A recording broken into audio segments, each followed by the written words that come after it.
하영근하기는 비시브롬 준탈니 바살마리고 하영이 덩커살 발라이자고 가시는 나하몽 덩커 디아라몽 거더러 클라이덩모노 아로디 역나니 하비싱니 다복 마니 크니도 만통리아 게스적 만통리아 하니바이 발라타나 증피르니 샤몽로고 보타보 케베모 아자이마 녹자카 덩커 디아라마바이 글로벌 와르밍 마바이 어바하노 koksawi khna리가 하영이 덩커살 발라이마샤도 Tripura power transmission limited নি general manager Ranjan Debbarma 79 টিলাও তম Tripura power transmission limited corporate office ট্রান্সলাও হায়ুনি তংখরসাল পালাইজাখা আর মাজাখা general manager TPL Ranjan Debbarman engineer খবই কবনি সেবকরা আসালো যতন থমাই থাংলাইখা তংখরন নাইকিনি খ্লাই নারাংনানি বাগৈ আসক সিমিয়া আসালো প্লাস্টিক নো সামগ্র থেপায়াবই বায়ু ডিগ্রেডেবল কেরিবেয়াতেই বুফাংনি তারারকবো বাগলাইখা টিবিটিএল হাবনক বুসনাগো আসালো বুফাং বফাং বকালেখা তংখর নাটক খ্লাইজারগানি বাগৈ আসক সিমিয়া কুইজনি বিসিংতিবো সেবকনি বিসিংগো সুমুং মুথাংজাখা তংখরতই সেই প্রাকৃতিক মিনারেলস যেগুলো আছে তার উপর নির্ভর করে বসে থাকতে হবে না।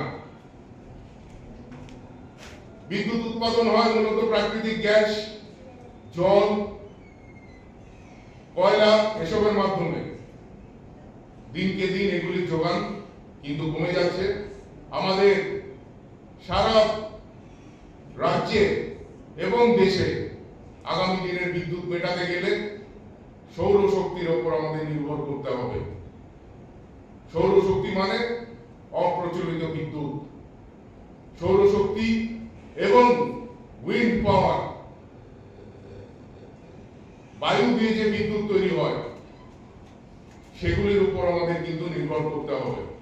যার দরুন আপনারা জেনে থাকবেন আমাদের রাজ্যেও ধলাই জেলার লংতরা ভ্যালি সেই ছামনু এলাকাতে জায়গা নির্দিষ্ট করা হয়েছে, সার্ভে করা হয়েছে, যেখানে পাম্প স্টোরেজের মাধ্যমে বিদ্যুৎ উৎপাদন করা যেতে পারে।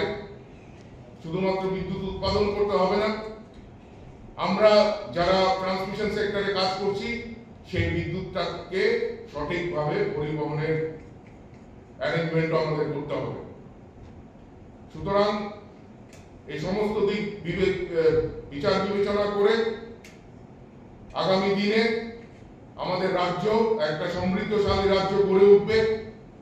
সবার সহযোগিতা আমরা বিদ্যুতের স্বয়ংসম্বর হব এবং দেশের মানচিত্রের মধ্যে ত্রিপুরার বিদ্যুৎ ব্যবস্থা যাতে একটা অন্যতম স্থান লাভ করতে পারে তার জন্য Tripura Rajya Bidyut Nigam limited, Tripura power transmission limited এবং ত্রিপুরা পাওয়ার জেনারেশন লিমিটেড, এই যে তিনটে সংস্থা আছে, এই তিনটে সংস্থা হাতে হাত ধরে আমরা রাজ্যের বিদ্যুৎ ব্যবস্থাকে এগিয়ে নিয়ে যাব। এবং সর্বশেষ যেটা আমাদের লক্ষ্য, যে আমাদের রাজ্যে যেসব সম্মানীয় গ্রাহকরা আছেন প্রায় এর পরিমাণ 10 লক্ষের কাছাকাছি, এই 10 লক্ষ গ্রাহক যাতে নিরবিচ্ছিন্ন কোয়ালিটি বিদ্যুৎ 24/7 যাতে পেতে পারে তার জন্যই কিন্তু এই তিনটে সংস্থা দিন রাত পরিশ্রম করে যাচ্ছে। নতুন নতুন আইডিয়া নিয়ে বিদ্যুৎ সেক্টরে কাজ হচ্ছে। একটাই লক্ষ্য, যাতে আমরা নিরবিচ্ছিন্ন এবং সঠিক বিদ্যুৎ, কোয়ালিটি বিদ্যুৎ, যেখানে কোনো ভোল্টেজের সমস্যা থাকবে না, যেখানে কোনো ভোল্টেজ ফ্লাকচুয়েশনের কোনো সমস্যা থাকবে না, যেখানে বিদ্যুৎ হবে নিরবিচ্ছিন্ন, তার দরুন আমরা কিন্তু কাজ করে চলেছি।